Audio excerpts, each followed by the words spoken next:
And she probably does not care, did not care, does not care, but that will forever be in my mind. Like, oh my god, she touched my back and it was gross. She probably went in and washed her hand just because of how disgusting my back was.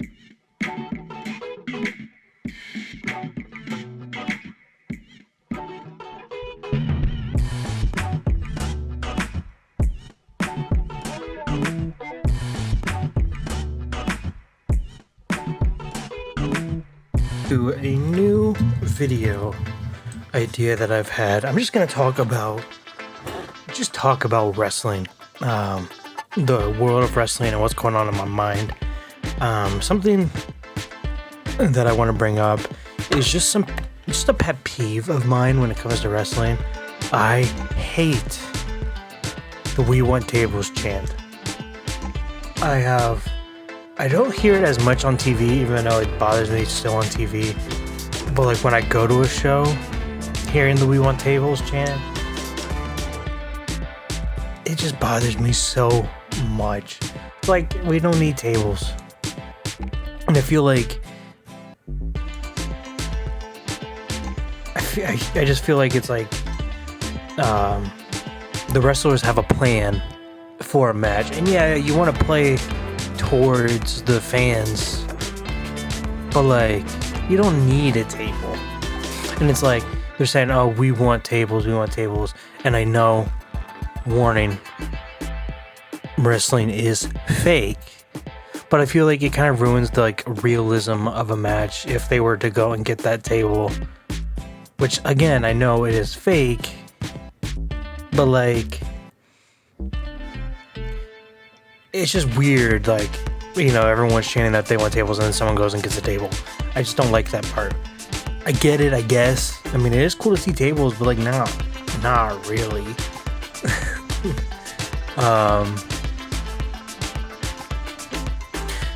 Nothing to change a whole match over, basically. Another thing that fans can do that like drives me nuts as a viewer is like when they chant, I mean, overall just interact with the show. That's like basically making themselves a part of the show. And I'm not talking about like a fan like argues with a manager or, you know, something to do with like interacts with a wrestler when they're ringside, something like that. No, it's like I was watching, there was a set of TNA tapings that I watched.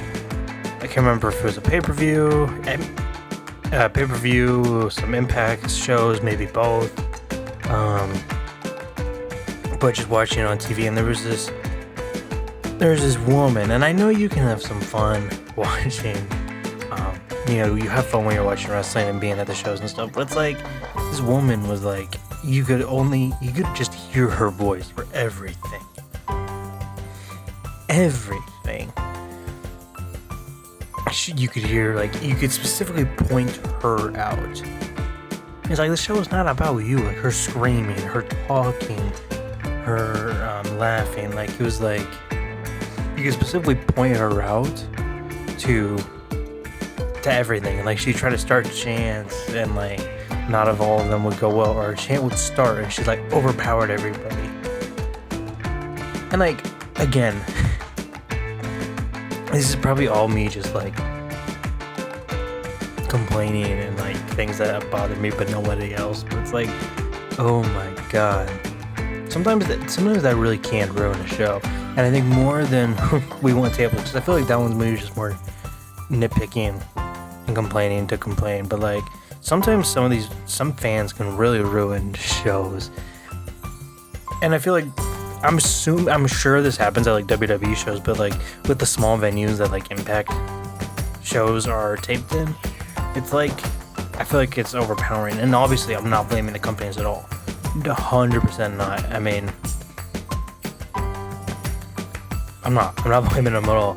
And I do like having like these intimate like crowds. It's cool.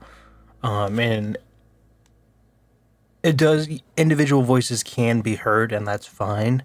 But it's like when that one is just like overpowering everybody all the time. It just drives me nuts. Something else I want to talk about is I have recently gone to a TNA show, and I got some mixed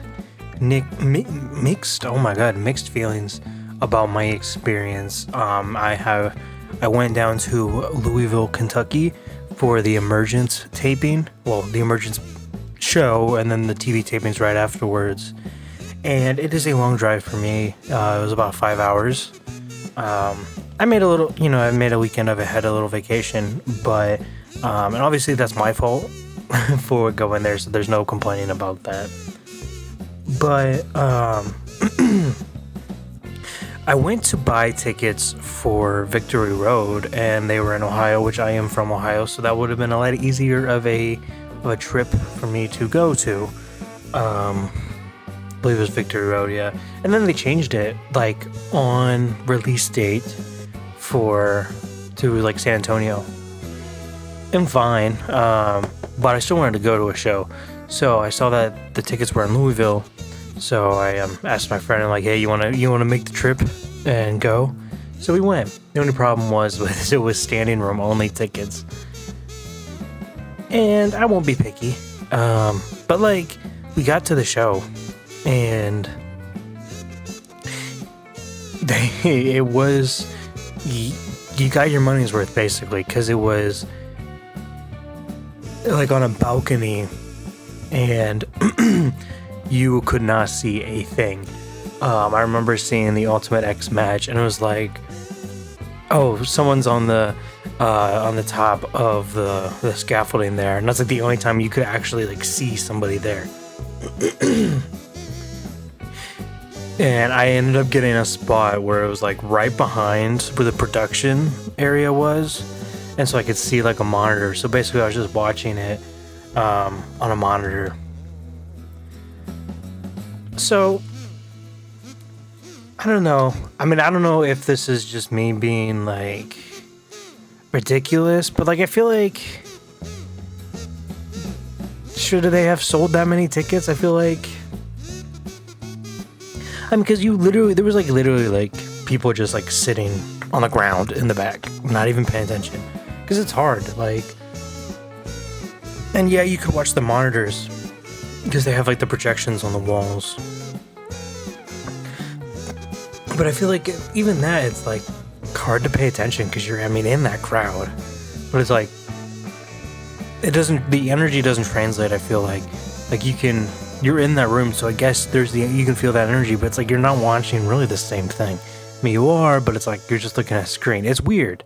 It's a weird thing to describe. Because seeing that stuff in person, even compared to looking at the screen, is like a whole different experience. Like, I did end up going, so the second night we did end up seeing.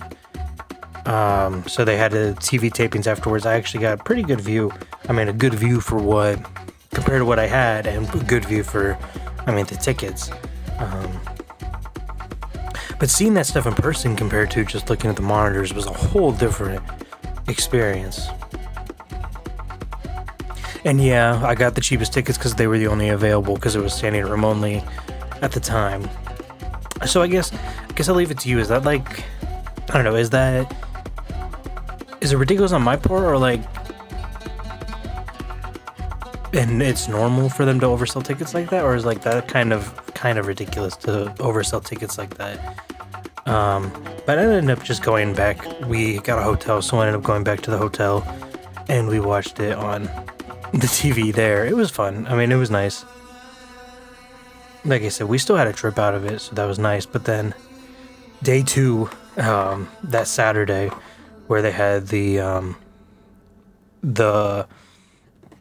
TV tapings, we ended up taking a walk around Louisville, just to see the sights and things like that. I didn't have too much money, so we basically just kind of went out and ate, and then just roamed the town, see what we could see and everything like that. There was even like a World Fest there, which I did not expect. As our walk to, like, we were just walking, and all of a sudden we see this huge group of people that we walked towards, and that was the World Fest. So that was cool. Unfortunately, it was like basically just things that you could buy. So like I said, I didn't have too much money, so we just kind of walked through it, looked around, and went on our way. So something I guess I didn't mention last time. I mean, for the Friday, that first night for Emergence, we could not figure out where to park. There's not really like a parking space, so we ended up parking in a private lot that had a sign on it that said you could get towed. So the whole time we were there, it was like, okay, are we going to get towed? So along with the frustration of the seating of the view situation, I'm like, okay, now is the car gonna get towed? Is the car gonna get towed? Luckily, we ended up leaving, and the car was not towed, or not even a ticket too, surprisingly. So, but anyway, so we went after our long walk through the town, and then we went out to eat. I think we walked some more after that too. So it was a hot day. It was like 100 degrees the first day, and it was probably like 90 the second day. Still pretty hot. But anyways, I was dripping in sweat. I was gross. And then we went to the venue to find a parking space. So we basically just drove around looking at all the areas, and then as we were driving, my friend had noticed that Jeff Hardy was sitting outside, just like, I think he was painting chairs. And the very antisocial, anxious version of me, didn't really know what to do, but he got really excited, so I'm like, okay, let's just stop the car and let's stop and talk to him. But first thing, I think, yeah, because he didn't say he saw him at first. It was like, I remember he rolled down the window and yelled, "Hey, Jeff," and then we just see Jeff in the distance. I mean, from over where he was, just kind of wave his hand. He was looking forward instead of actually like at us. So it was just a confused Jeff, just kind of acknowledging that someone said something to him, but couldn't really find where he was. But then I'm like, yeah, let's just stop the car and go see if we can talk to him. So then we were like, kind of like walking, like shaking and all nervous, like fanboying over Jeff Hardy. And as we were walking, because I was like a little nervous to talk to him, because obviously he was like doing something, and also I don't want to be that fan. I don't really know if there's a right way to approach a wrestler or like any kind of celebrity that's just going about their day. I don't know if there's really a right way to do it, but I felt like it wasn't right for us to do it with him when he was working. And I'm still not much better, I'm sure, but we were now at the corner of my eye. I'm like, oh my god, that's Jordynne Grace. She was standing, like, I think probably by her car or whatever. So we went over and went to talk to her, and my friend walks over to her and he goes, "Excuse me, Miss Grace." Very, very formal. Probably the most formal introduction she's gotten all day. And then asked if we could take a picture, and so we go over. He takes a picture with her. And it's funny because both of us, we didn't say anything at the time, but at the time we were both thinking the same thing. We was like, oh, we don't want to be that weird fan, and so like we tried our hardest not to touch. So like he put the picture's funny because he's got his arm like way over to the side off of her, and so it's just clearly seeing that his arm is not touching her. I went a little bit of a different route. I kind of put my hand behind my back. But I think the worst thing, it's like you're so worried about being that cringy wrestling fan and having a cringy story or whatever. But then I was worried about not touching her. But then when we went to take a picture, like to put her hand on my back, but my back was so sweaty. And I'm thinking, like, I'm not normally this guy, but it's so hot outside, and I've just been walking because I don't live here, and I'm trying to find something to do. So I think forever, and she didn't react. and she probably does not care, did not care, does not care, but that will forever be in my mind. Like, oh my god, she touched my back and it was gross. She probably went in and washed her hand just because of how disgusting my back was. Going back to the Impact tapings that I was at, it was very cool. I have kind of recently got into Impact. I mean TNA. Oh my god. Recently got into TNA, and I've like really enjoyed it. Like from the jump, I watched the shows and the build up to Slammiversary, and then I watched Slammiversary. So basically, I got into TNA just because of the crossover from NXT. I was interested in it, and I've always kind of like known about TNA. I feel like my knowledge of some of the people were just like research I did from playing TW. Since I spend most of my time playing TW, I gotta know a little bit more than WWE to keep things interesting for myself, but nothing too serious. So I watched I think the 4 shows leading up to Slammiversary, and then Slammiversary, and then from there up until Emergence. So it was very like, it was all very quick. So I don't know exactly what to expect all the time. But I mean, going to a taping there, I mean, because it's gonna be like, I mean, two tapings, I mean, 2 TV shows. I feel like it would drag. And I've been to 2 wrestling shows before that. But they were both house shows. I went to an AW house show and a WWE house show, and I felt like there were times that just really dragged. And I know they're house shows, so this is obviously a different comparison. But I'm like, okay, so I feel like this is gonna be a long show because it's gonna be 2 TV tapings, at one. But they flowed into each other. It was super good. So if you ever think about going to a wrestling show, I honestly recommend TNA. And now I know I don't have too much experience, but the tickets, and I know this kind of contradicts from what I said before about the Emergence experience. The Emergence experience was a whole different story. Well, obviously, I was last minute, so I can't completely blame them for that.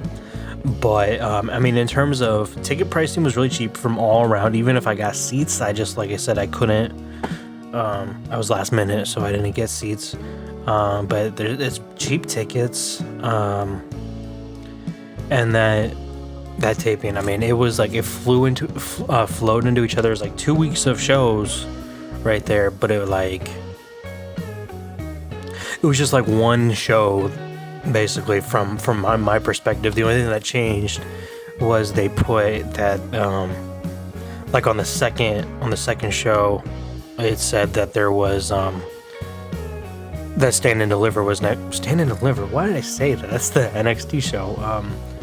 God, what show?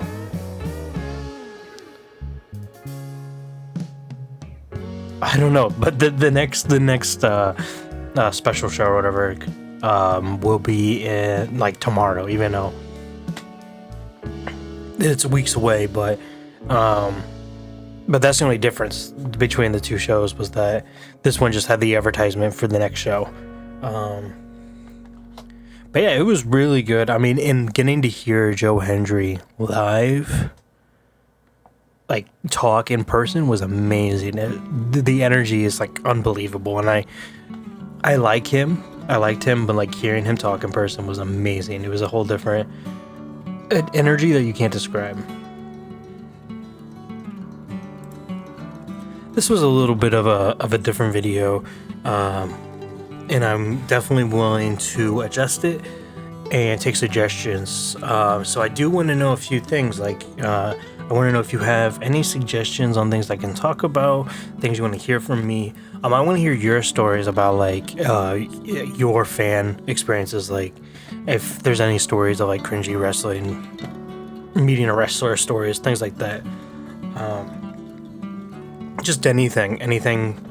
We'll talk about everything. So let me know, and I'll see you guys later. I don't think so. No.